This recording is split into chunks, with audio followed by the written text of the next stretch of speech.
Hi guys, நீங்க ஒரு இலக்கு நோக்கிய மேனிஃபெஸ்டேஷன்ல இருக்கீங்களா? உங்களுடைய இலக்கு நோக்கிய பயணம் ரொம்ப டிலே ஆகுதா? என்னால என்னுடைய இலக்கை அடைந்து கொள்ள முடியாம இருக்கு அப்படின்னு யோசிக்கிறீங்களா?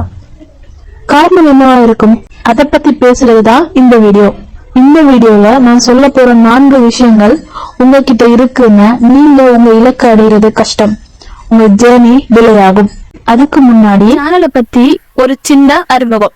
நம்ம சேனல்ல இன்னைக்கு உங்களுக்கு எந்த விதமான ப்ராப்ளமா இருந்தாலும், ஹெல்த் ப்ராப்ளமா இருக்கட்டும், வெல்த் ப்ராப்ளமா இருக்கட்டும், மணி ரீதியான பிரச்சனையா இருக்கட்டும், ரிலேஷன்ஷிப் தொடர்பான முரண்பாடுகளா இருக்கட்டும், சைக்காலஜிக்கல் ப்ராப்ளமா இருக்கட்டும், கெரியர் இன் எஜுகேஷன் ஆல்சோ, எந்த ப்ராப்ளமா இருந்தாலும் நீங்க உங்களை மீண்டும் கட்டி எழுப்பி அந்த பிரச்சனைகள்ல இருந்து உங்களை நீங்க வெளிக்கொண்டு வந்து ஒரு சிறந்த பர்சனா உங்களை நீங்க மாற்றுறதுக்குரிய எல்லா வகையிலையும் என்னென்ன விஷயங்கள் எல்லாம் நீங்க போக்கஸ் பண்ணணுமோ அது எல்லா துறைகளையும் பத்தி பேசிட்டு இருக்கோம், பேச போறோம். இந்த மாதிரியான தேடல்களோட நீங்களும் இருக்கிற ஆளா இருந்தா நம்ம சேனலை மறக்காம சப்ஸ்கிரைப் பண்ணிடுங்க. இது ரிச் எட் 25. நான் உங்க ருக்ஷி. ரீசன் நம்பர் 1, நோ ரிப்பீட்டேஷன் ஓ கண்டினியூட்டி. இன்னைக்கு சில பேர் என்ன பண்றாங்கன்னா, ஒரு மோட்டிவேஷன் வீடியோ பார்த்த உடனே இன்னைக்கு நான் என்னுடைய இலக்குகள் பத்தி திங்க் பண்ண போறேன், இன்னைக்கு நான் என்னுடைய இலக்குகள் பத்தி பார்க்க போறேன், இன்னைக்கு விஷுவலைஸ் பண்ண போறேன், இன்னைக்கு அஃபர்மேஷன் கேட்க போறேன், கிராட்டிடியூட் பண்ண போறேன், என்னுடைய இலக்கு தொடர்பான ஏதாவது ஒரு ஆக்ஷனை ஆரம்பிக்க போறேன் அப்படின்னு சொல்லிட்டு ஒரு உத்வேகத்தோட ஸ்டார்ட் பண்ணுவாங்களா? அப்படியே 2 நாள் தொடரும். ஆனா 3வது நாள் மறந்துடுவாங்க. அடுத்த 4 நாளைக்கு இலக்க பத்தின எந்த எண்ணமுமே இல்ல. வேற ஏதாவது விஷயங்களை இன்வால்வ் ஆகிட்டு வேற விஷயங்களை போக்கஸ் பண்ணிட்டு இதை மறந்துட்டு அப்படியே ஸ்டாப் பண்ணிடுவாங்க. எகெயின் அந்த 4 நாள் கழிச்சு மறுபடியும் ஒரு மோட்டிவேஷன் வீடியோ பார்க்கும்போது எகெயின் ஸ்டார்ட் பண்ணுவாங்க. இந்த மாதிரி ஒரு தொடர்ச்சி தன்மை இல்லாம, ஒரு கண்டினியூட்டி இல்லாம நீங்க இலக்க நோக்கி பயணிக்கிறதும் அதை பத்தி சிந்திக்காமலே இருக்கிறதும் சமம்தான். இன்னைக்கு ஒரு விஷயத்துல கன்சிஸ்டன்சி இல்லாம ஒரு விஷயத்த வெற்றி அடைய முடியாது அப்படிங்கிறது உங்களுக்கும் தெரியும், எனக்கும் தெரியும். இன்னைக்கு நாங்க பாக்குற சக்சஸ் பீப்புள், நீங்க வெற்றியாளர்கள் அப்படின்னு யாரெல்லாம் பாக்குறீங்களோ அவங்க எல்லாருமே சொல்ற ஒரு வார்த்தை, never give up. Consistency is the key. இன்னைக்கு எத்தனையோ ஃபீல்டுல அந்த ஃபீல்ட பத்தின எந்த ஒரு அறிவுமே இல்லாம உள்ள வந்து அந்த ஃபீல்டுல எக்ஸ்பர்ட் ஆன எத்தனையோ பேர் இருக்காங்க. அதுக்கு காரணம் கன்சிஸ்டன்சி. சோ நீங்க எந்த ஒரு விஷயம் பண்ணினாலும் தொடர்ச்சியா ட்ரை பண்றதுக்கு ஆரம்பிங்க. அதுல எந்த ஒரு அவுட்கமும் பார்க்காட்டியும், எந்த ஒரு நல்ல ரிசல்ட் உங்களுக்கு கிடைக்காட்டியும் அதை தொடர்ச்சியா பண்ண ஆரம்பிங்க. ஆரம்பத்துல எந்த விஷயத்துலயுமே நல்ல அவுட்கம் பார்க்க முடியாதுங்க. ரிசல்ட் வரல அப்படிங்கிற ஒரு காரணத்துக்காக நீங்க முயற்சியை கைவிட்டாம, ரிசல்ட் வந்தாலும் இல்லைனாலும் நான் பண்ணத்தான் போறேன் அப்படிங்கிற ஒரு முடிவு எடுத்து தொடர்ச்சியா பண்ண ஆரம்பிங்க. நீங்க எதிர்பார்க்காத பாரிய ரிசல்ட்ஸ் ஒன்னும் கண்டிப்பா வரும். Reason number 2, your goal is not to your first priority. உங்களுக்கு ஒரு பெரிய இலக்கு இருக்கு. இன்னைக்கு இருக்கிற வருமானத்தை விட பல மடங்கு உங்களுக்கு அதிகரிக்கணும் அப்படிங்கிற ஆசையும் இருக்கு. ஆனா அது இப்போ உங்களுடைய ஃபர்ஸ்ட் பிரையாரிட்டியில இல்ல. உங்களுக்கு ஆசை இருக்கு, ஆனா நீங்களே அது இப்போ நடக்காது, அது இன்னும் 5 வருஷத்துக்கு அப்புறம், இன்னும் 10 வருஷத்துக்கு அப்புறம் நடக்கக்கூடிய ஒரு நிகழ்வு அப்படின்னு உங்க மனதுக்குள்ளே ஒரு தடையை ஏற்படுத்தி வச்சிருக்கிறது. சோ உங்க மைண்ட் என்ன பண்ணும்னா, இன்னும் 5 வருஷத்துக்கு அப்புறம், இன்னும் 10 வருஷத்துக்கு அப்புறம் நடக்க வேண்டிய ஒரு விஷயத்துக்கு இன்னைக்கு எதுக்கு நான் முயற்சி செய்யணும், இன்னைக்கு எதுக்கு நான் கன்சிஸ்டன்சியா இருக்கணும், இன்னைக்கு எதுக்கு நான் சபை பண்ணணும்னு ஒரு கேள்வி கேட்குமா இல்லையா?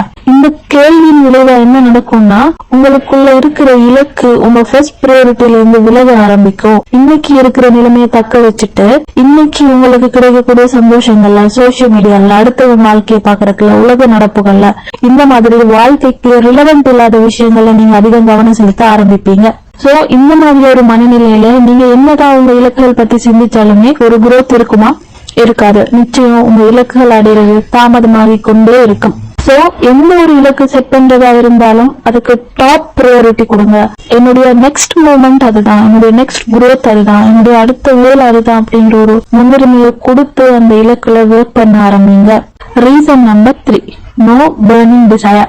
இது ரொம்பவே முக்கியமான அடுத்த ஒரு ரீசன். காரணம் என்னன்னா, இன்னைக்கு நாங்க இலக்குகள் வச்சிருக்கோம், ஆனா இலக்குகளுக்கு எங்களுக்கு எந்த சம்பந்தமுமே இல்ல, எந்த இமோஷனல் கனெக்ஷனுமே இல்ல.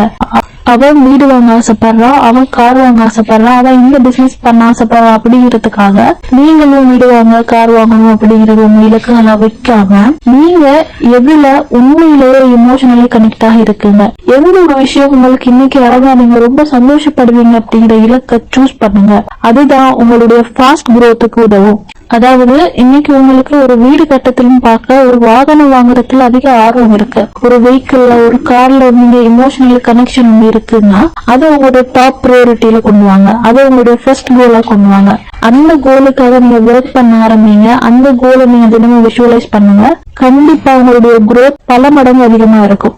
காரணம் என்னன்னா நாங்க எந்த ஒரு இலக்கின் மீது இமோஷனல் அட்டாச்சா இருக்கோமோ அந்த இலக்குக்காக நாங்க ஒர்க் பண்ண ரெடியா இருப்போம், எந்த அளவு தூரத்துக்கும் நாங்க போக ரெடியா இருப்போம். இன்னைக்கு லவ் ஃபெயிலியர்ல ஏன் அபரிதமான முடிவுகள்லாம் எடுக்கிறாங்க தெரியுமா? ஏன்னா அந்த விஷயம் அவங்களுக்கு அவ்வளவும் எமோஷனலி அட்டாச் ஆன விஷயம், அதை விட்டு அவங்களால இருக்க முடியாது. அத மாதிரி தான் நான் இந்த லவ் ஃபெயிலியர்னால அபரிதமான முடிவு எடுக்கிறத என்கரேஜ் பண்ணல.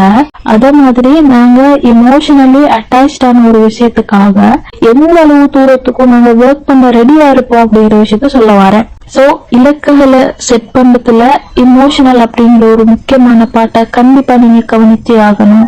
Reason number 4, you are not ready to receive. இல்லங்க, நான் எல்லாமே சரியா தான் பண்றேன், என்னுடைய இலக்குகள் பத்தி தெளிவா சிந்திக்கிறேன், சிந்தனைகளோட இருக்கேன், டெய்லி பிராக்டிஸ் பண்றேன், டெய்லி என்னுடைய இலக்குகளுக்காக ஒர்க் பண்றேன், ஆனாலும் என்னுடைய இலக்குகள் டிலே ஆகுது, என்னுடைய இலக்குகள் பத்திய குரோத்தை இன்னைக்கு என்னால பார்க்க முடியல அப்படின்னு சொல்றீங்களா இருந்தா, அப்பவும் டிலே ஆகுதா இருந்தா இதுதான் காரணம்.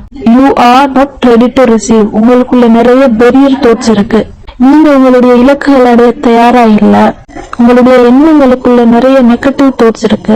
நீங்க என்னதான் ஆக்ஷன் பண்ணினாலும், நீங்க என்னதான் டெய்லி பிராக்டிஸ் பண்ணினாலும் உங்களுக்குள்ள குஷன் இருந்துட்டே இருக்கு, ஒரு டவுட்ஃபுல் மைண்ட் இருந்துட்டே இருக்கு. இது எனக்கு கிடைக்குமா, இதுக்கு நான் தகுதியா, இது என்ன அடையுமா, இது எனக்கு எப்ப கிடைக்கும், ரொம்ப டிலே ஆகுது, ஒருவேளை இதுக்கு நான் தகுதி இல்லையோ, இந்த மாதிரியான தேவையில்லாத எண்ணங்கள் உங்களுக்குள்ள நிறைய இருக்குன்னு அர்த்தம். சோ நீங்களும் ஈர்ப்பு பயிற்சிகள்ல இருக்கீங்க, தொடர்ச்சியா பிராக்டிஸ் பண்றீங்க அப்படின்னா உங்களுடைய இலக்குகள் டிலே ஆகுதுன்னா இந்த ஏதாவது ஒரு காரணங்கள் இருக்கான்னு செக் பண்ணுங்க. திரும்ப உங்களுடைய எண்ணங்களை ரீவயர் பண்ணுங்க, திரும்ப உங்களுடைய எண்ணங்களை ரீப்ரோகிராம் பண்ணுங்க, திரும்ப உங்களுடைய ஷெட்யூலை ரீஷெட்யூல் பண்ணுங்க. இன்னைக்கு நாங்க தெளிவான ஒரு போக்கஸோட தொடர்ச்சியான முயற்சி கொடுத்தா எந்த விஷயமுமே சாத்தியம். நாங்க இன்னைக்கு அதை கொடுக்க ரெடி இல்லை அப்படிங்கறதுதான் பிரச்சனை. ஒரு இலக்கு எடுத்தீங்கன்னா, ஒரு கோல் எடுத்தீங்கன்னா உங்களுடைய முழு போக்கஸையும் முதல்ல கொடுங்க. அது தொடர்பான நன்றி எழுதுங்க, அது தொடர்பான அஃபர்மேஷன் கேளுங்க, அதை ஸ்கிரிப்டிங் பண்ணுங்க, ஜேர்னல் எழுதுங்க, விஷுவலைஸ் பண்ணுங்க, அதை பத்தி கனவு காணுங்க. தினமும் உங்களுடைய எண்ணங்களுக்குள்ள இதுதான் எனக்கு வேணும், இதுதான் என்னுடைய வாழ்க்கை, இதுதான் என்னுடைய இலக்கு அப்படிங்கிற விஷயத்த கொடுத்துட்டே இருங்க. அந்த கனவு எப்ப நீங்க நிஜத்துல பாக்குறீங்களோ அது வரைக்கும் ஒர்க் பண்ணுங்க. எப்ப நடக்கும் எப்படி நடக்கும்னா யோசிக்காதீங்க, அது கண்ணால பாக்குற வரைக்கும் நீங்க ஒர்க் பண்ணுங்க. அதிகமான டிஸ்ட்ராக்ஷன் இல்லாத ஒரு தெளிவான போக்கஸ் இருந்துச்சுன்னா உங்க இலக்குகளை நீங்க கூடிய சீக்கிரம் அடைஞ்சு கொள்வீங்க அப்படிங்கறதுதான் உண்மை. மனசுல இருக்கிற சந்தேகங்களை தூக்கி போடுங்க, மனசுல இருக்கிற தடையை தூக்கி போடுங்க, தேவையில்லாத எண்ணங்களை தூக்கி போடுங்க.